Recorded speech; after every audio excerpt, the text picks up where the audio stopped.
give it a little gas.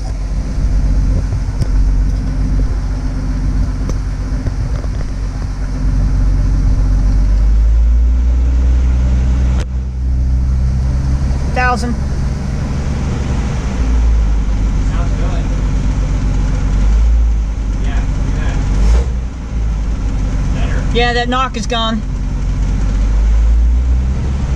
Oop, heard it.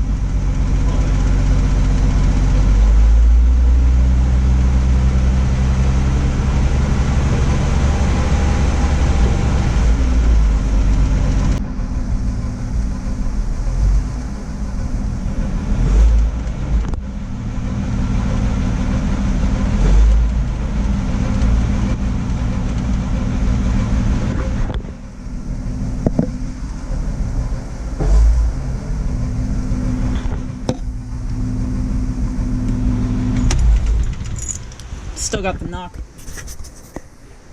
What a serious letdown. Not really, but there's been a couple letdowns today. So, scratch and paint. A hood hinge has failed. They're brand new, but they're crap.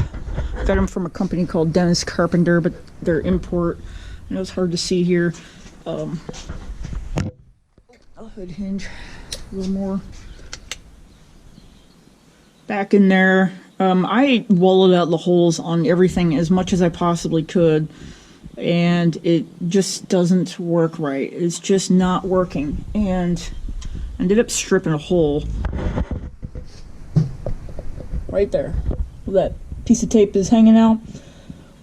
It's a bunch of washers, so when you get on the forum boards, it tells you, okay, if your hood hinge is not fitting right, you know, do the adjustments and then put some spacers in there. Well, it did that. Just as I put in the last spacers, roughly almost half an inch thick. I'm still hitting, and it stripped out a hole, so I don't dare. I can pull the hole or pull the bolt back out, but I can't put it in, and I can't tighten it down. There's a plate on the inside that moves back and forth, up and down.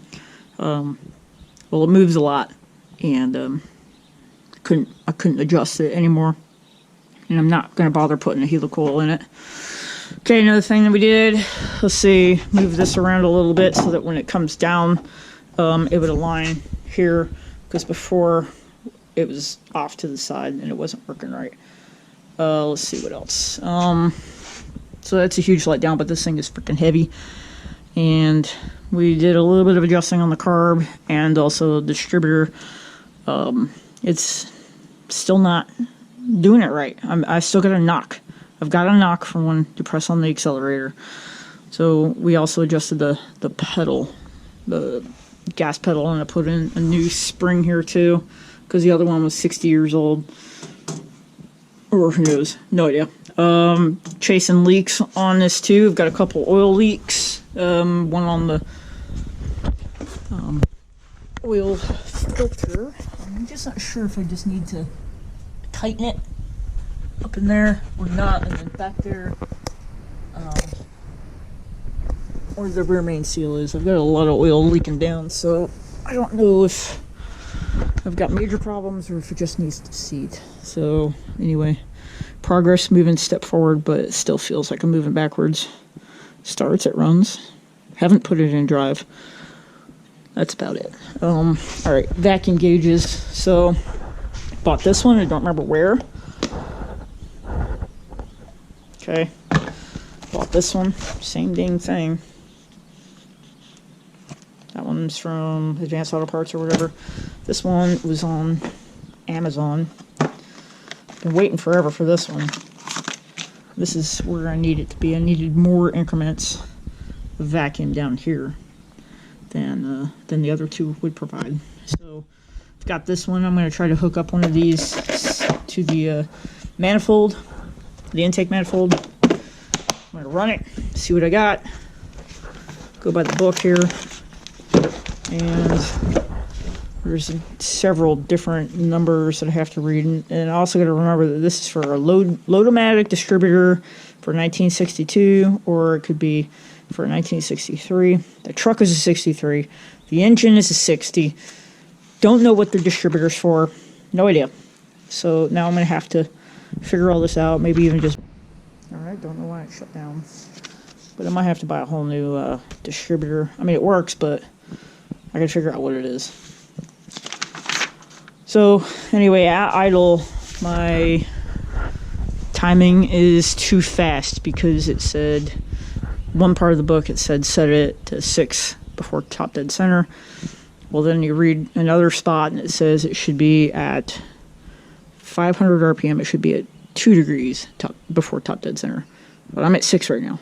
And if you heard in the previous section, it's got a knock when you press on the gas. It's got a pre-detonation knock.